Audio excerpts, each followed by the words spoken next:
Okay, scholars, here begins your off-site review coming from the high school library. And for starters here, I'm going to be going down the review sheet kind of point by point here. I might jump around a little bit topically.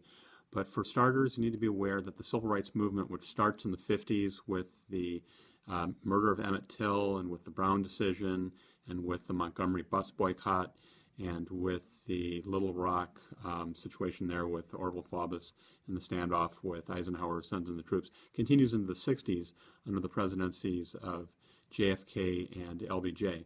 The New Frontier is the name of Kennedy's program to attempt to eradicate poverty and to fight civil rights.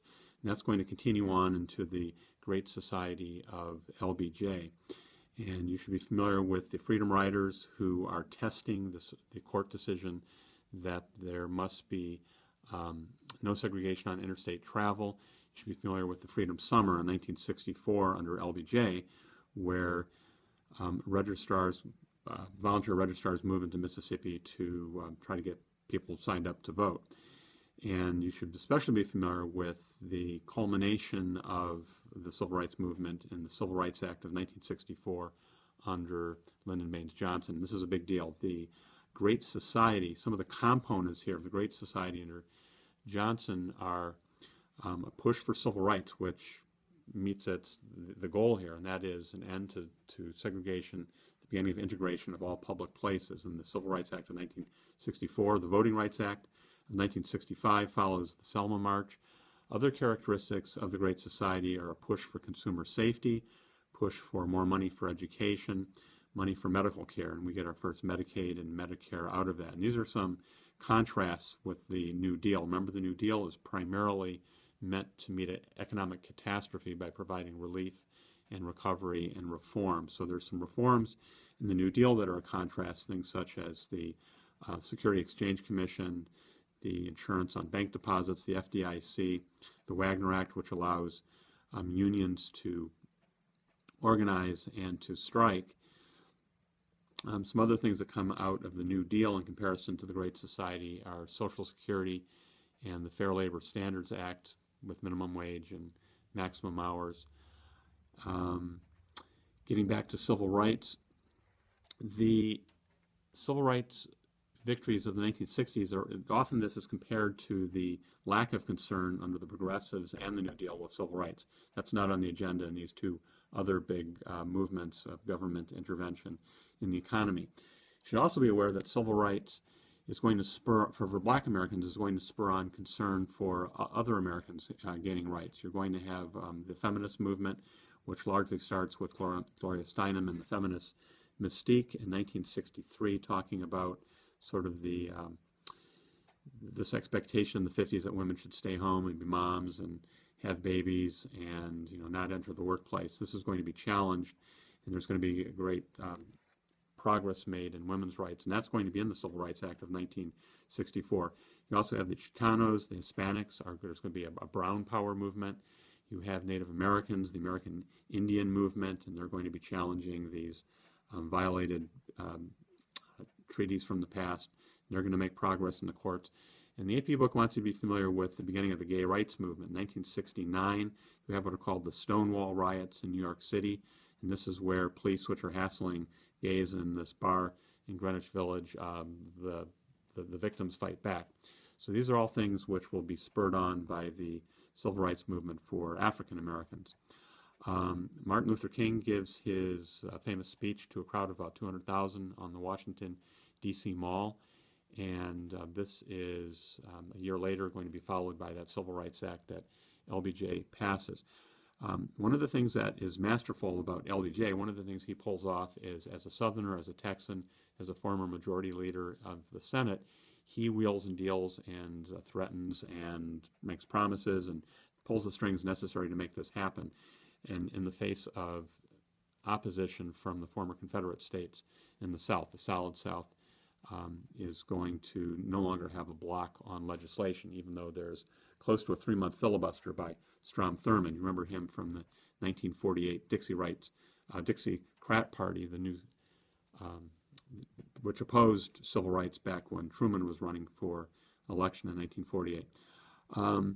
On the review sheet here, I'm looking at flexible response. Flexible response is Kennedy's alternative to the previous policy of massive destruction, and that was, remember back in the 50s, we cut down our military, thinking that with a big sledgehammer military made up of overwhelming preponderance of nuclear weapons, that we didn't need to have a big conventional force, and this is going to change with intervention in places like Vietnam, where we're not going to use nuclear weapons, and we need conventional forces. We need soldiers, we need tanks, we need planes, and special forces. People like the Green Berets will be created during this time period under the flexible response policy. Kennedy is the first president of the 1960s. You should be familiar with some of his international confrontations. You should be familiar with the Bay of Pigs in 1961, which is this disastrous attempted invasion of Cuba, where about 1,500 Cubans, about 500 killed, another 1,500 are captured.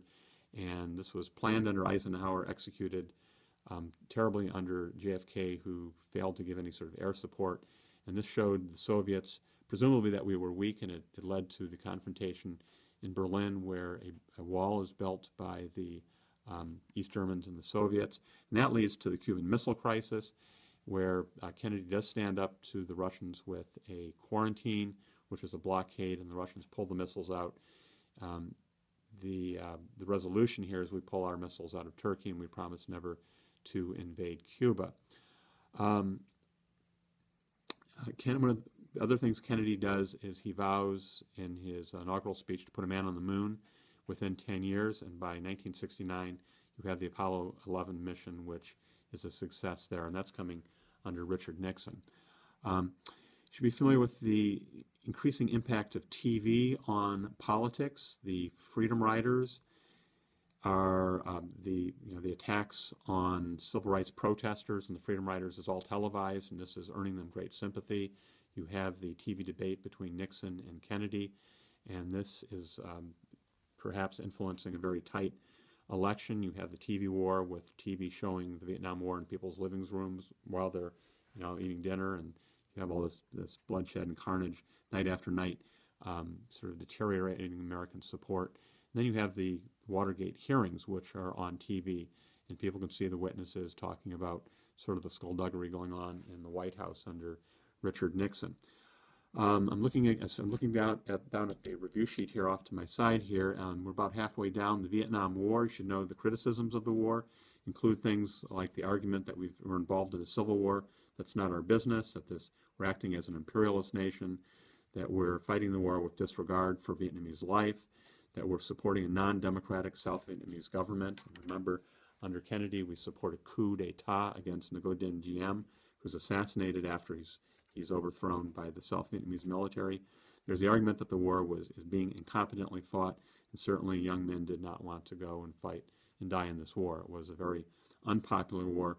And the AP asks for what they called synthesis in the essay questions. They want you to go and talk about an issue that's similar to the one they're asking you about. And if they ask you about the Vietnam War, the one that's probably the most appropriate is the Mexican-American War, which was largely voted against by the northern states, who saw this as a plot to spread slavery into the South. But also you could point to the sort of the instigation of war by Polk, by moving troops into disputed territory between the Nueces and the Rio Grande River, kind of akin to the Gulf of Tonkin incident, where we have our destroyers off the coast supporting South Vietnamese commandos who are going in and blowing things up, and we're arguably we provoke an escalation in the war, which will lead here to the Gulf of Tonkin resolution, where Congress gives LBJ permission to do whatever he needs to do to protect American forces and to protect our allies, the South Vietnamese. Contrast here in 1964 with the Gulf of Tonkin resolution is the War Powers Act, which in 1973, towards the very end of Nixon's time in office, is going to say that the president has to report to Congress if he sent troops into combat within 48 hours, and if Congress does not approve of this use of force, he has to remove those. He can only keep soldiers in combat for 60 days, then he has another 30 days to pull them out. So this is a reassertion of Congress's control or shared control over the military. The credibility gap is the term used to describe what the Johnson administration was telling the American public and what they were actually seeing on the TV and things like the Tet Offensive, where Vietnam's falling apart, right after we're being told that there's light at the end of the tunnel and the war is going well and the Vietnamese are being, their ability to wage war is being reduced. The Pentagon Papers are leaked documents from the Pentagon via a guy named Daniel Ellsberg, and these are papers that were exposing that what the government was saying was not true, that the war was not going well, and that the American people were being deceived. And the White House tried to keep these papers from being published in the New York Times, and they were unsuccessful in doing this. 1964 election, this is the biggest popular vote smear in American history, where LBJ defeats Barry Goldwater soundly by 16 million votes. Goldwater is the losing hardcore conservative Republican. The Daisy commercial refers to this commercial accusing Goldwater of warmongering and perhaps threatening to use nuclear weapons to finish the war in Vietnam. Of course, there's concern with not letting this war spread outside of Vietnam. Counterculture issues should be familiar. This gets back to the arguments against the war. Counterculture refers to those people who are who are concerned with what they can see as the injustice of the Vietnam War, the injustice of segregation in the South, and these things are often tied together with many of the protesters in the 1960s.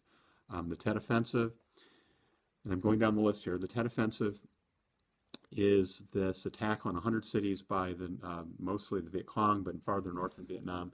The North Vietnamese Army captures the second largest town or city in Vietnam called Hue, and the American Army is totally, and the South Vietnamese Army is caught sort of flat-footed.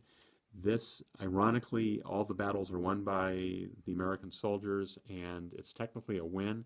Lots and lots of dead Viet Cong and North Vietnamese soldiers, but psychologically this is a victory, and that the American people are turned off to the war. They want this thing over with, and we don't feel that we can win it anymore. And that's that silent majority which supports the troops, which is against communism, but does not see this war as being winnable. And that's largely the outcome of the Tet Offensive. In 1968,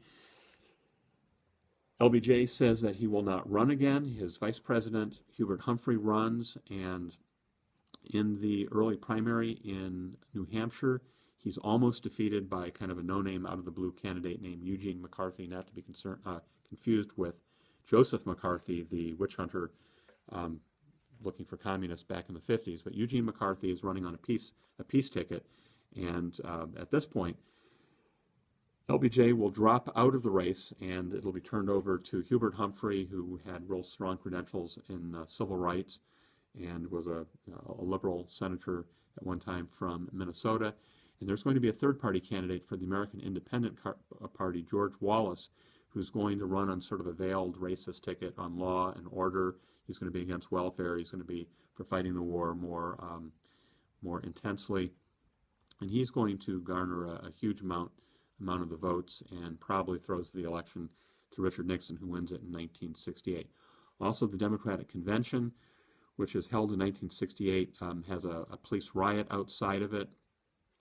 The cops in Chicago are beating up these protesters in Grant Park, and this is all being televised kind of simultaneously with the conventioneers who are talking about unity and talking about coming together to win the election. And it sort of shows the American people that the Democratic Party has lost control of the war, has lost control of the country, and it's time to go with Richard Nixon, who promises peace with honor. And his big plan here is, after the escalation years of Johnson, is Vietnamization. The plan here is to turn the war over to the Vietnamese, to pull American soldiers out. And ultimately, the war will end in 1973 with Paris Peace Accords, where the American Army withdraws with our POWs, and the war is turned over to the Vietnamese, who will lose it. The South Vietnamese will lose it 2 years later in 1975 under Gerald Ford. While he's president, Nixon will pursue a policy of détente with both the Chinese and with the Soviets. And détente is the idea of peaceful coexistence. And the idea here is to sort of diffuse tensions by having reciprocal sports teams and science delegations and professors and scientists and stuff going back and forth and sort of opening up conversation and dialogue. And there's a famous mission in outer space where the Soyuz capsule meets up with Skylab, and cosmonauts and American astronauts are living up in outer space together. And some things that come out of détente are the SALT agreement, which is the Strategic Arms Limitation Treaty, which is the first limitation on the production of nuclear weapons that we signed with the Soviets. And also Nixon opens up China by visiting Beijing and having a meal with Mao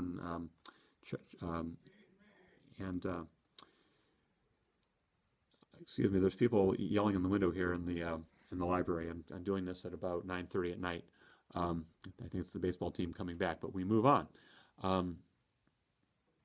The Shanghai Communique is another thing that comes out of the visit to China by Nixon, and this is an agreement to increase trade, to increase diplomatic relations in the years to come. The other thing that Nixon does, the ABM Treaty, is the Anti-Ballistic Missile Treaty, and this is an anti-missile treaty. And we agree with the Soviets not to make missiles to shoot missiles down. It's kind of an interesting arrangement where we're deliberately leaving each other vulnerable. And the idea here is it will make us less likely to try to launch a first strike. Midway through his first term, Nixon will invade Cambodia to try to wipe out the communist sanctuaries, quote unquote, that the Kong have across the border in neutral Cambodia. And this will lead to protests across American campuses. And on Kent State, there's going to be the killing of 4 student protesters by student National Guardsmen who have been dodging the war like the students in the college have been. And this is one of these things that's going to show the continuing divisiveness even under the Nixon administration. Malcolm X and the Black Panthers, there's a radicalization after the Civil Rights Act of '64 and the Voting Rights Act of 1965. There's going to be discontent, though even though on paper there's political equality, many African Americans are going to look around and see poverty in rural areas and in the inner city. And Malcolm X is going to challenge the idea of nonviolent civil disobedience, and he's going to advocate retaliation. He's going to advocate Black Pride. The Black Panthers are the sort of agitator group, sort of focused really out in California, and they're going to do things like follow the police around and carry open guns in the Sacramento Capitol building, and they're going to be very confrontational, and this is one thing that is going to turn many white Americans off, and Nixon's going to ride perhaps into office what's called the white backlash, and this is a resentment by many white Americans who are going to sort of feel that Black Americans should be happy now that they have civil rights and voting rights. And there's going to be a resentment for things like welfare and these programs that are going from supposedly people who are working to people who aren't. And a lot of this is sort of code, perhaps racism, without saying so. The 1968-1952 elections, one of the similarities in these elections, in 68 Americans want the Vietnam War over, and they elect a candidate from another party, and that would be Nixon and the Republicans. In 52. The war, which starts out under Truman, is going to be completed as the war is turned over in 1952 to Eisenhower, who promises to go to Korea and end the war. And of course, Stalin dies in 1953, and for whatever reason, Khrushchev is going to push the North Koreans to stop that war. But these are 2 ways in which these election dates are similar. Henry Kissinger is the Secretary of State who's going to share the Nobel Peace Prize with Le Duc Tho for the meetings in Geneva, which are going to bring an end to the Vietnam War in 1973. 1973 also sees the Yom Kippur War. This is a war where the Syrians and the Egyptians sneak attack the Israelis. American airlifts supplies from Germany and from the United States to the Israelis, who start pushing the Syrians and the Egyptians deep back into their countries. And the Soviets get concerned, and we sort of stop the Israelis. But the outcome of this war is definitely an Israeli victory, but the Arab countries organize an organization called OPEC, the oil-producing and exporting countries, and they're going to jack up the price of oil from $3 to $12 a barrel, quadrupling the cost of gasoline, and this is going to lead to sort of next 10 years lead towards recession in the United States as gas prices are going to put a real pinch on the American pocketbook. Stagflation is a term to describe the economy in the Ford and Carter years. And stagflation involves two things which are not supposed to, classical economics say you're not going to have high unemployment and high inflation at the same time, but stagflation did occur largely because of high oil prices and because of the inflation caused by the war. And this is something that kind of dragged on the Ford and the Carter administrations in years to come. 1972 election. This is an election towards as the war in Vietnam is winding down before the peace treaty is signed with the North Vietnamese.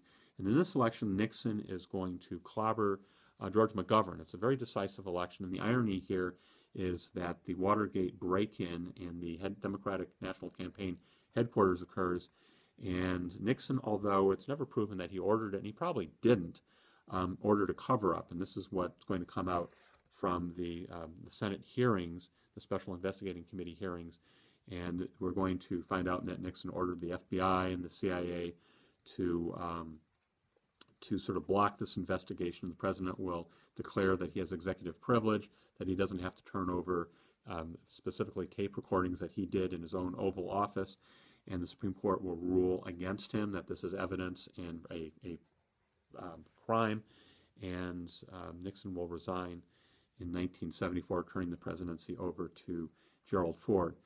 The environment, 1962 to 1972,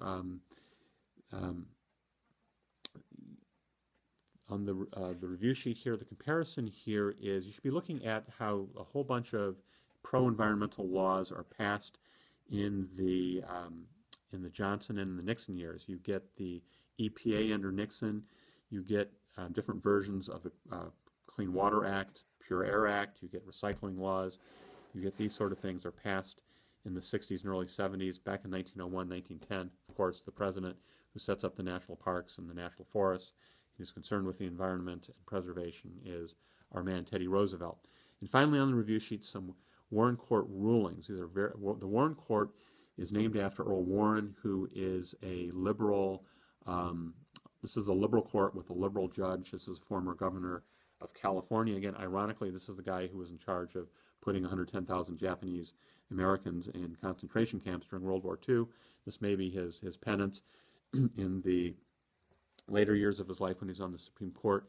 The Griswold versus Connecticut decision finds a right to privacy in the Constitution. This is specifically referring to contraceptives for married couples, and there was a law in Massachusetts saying that married couples could not have contraceptives.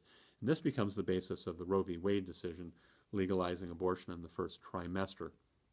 And the Gideon versus Wainwright case is a case from a Florida convict who is going to petition the court saying that he never had a lawyer. He was too poor for a lawyer, and this is why he got sent up the river for 20 years or so for kind of a petty crime of breaking into a pool hall and stealing some beer and stealing some money out of the jukebox and cigarette machine. And he is going to, the Supreme Court's going to send him back for a retrial, and he's basically going to get off the hook with a lawyer to protect him. Some of the evidence was kind of dodgy, but this is a basic right now that all Americans have a right to a court-appointed and paid-for attorney if they can't afford one. The Miranda versus Arizona decision, this is what you see in the movies and on TV. You have a right to remain silent, and anything you say will be used against you. You have a right to be told that you don't have to tell the police what they want to know right then and there without a lawyer present. And Engel versus Vitale, this decision is the court that takes prayer and Bible reading, but more specifically prayer, out of public schools. And these are some of these decisions Ronald Reagan will sort of ride to power on down the road. The conservatives will be looking at all these things that are happening, the loss of the Vietnam War. They'll be looking at this huge explosion of welfare costs. They'll be looking at inflation. They'll be looking at these liberal court decisions. And the Republicans under Reagan are going to say, we've had enough of the Great Society. We've had enough of this liberalism. It's time for a change of direction. So be sure to have read your book. Get a review book. Look that over. Look over all of the things on your review sheet. And if you see me before the test, ask me any questions, and good luck.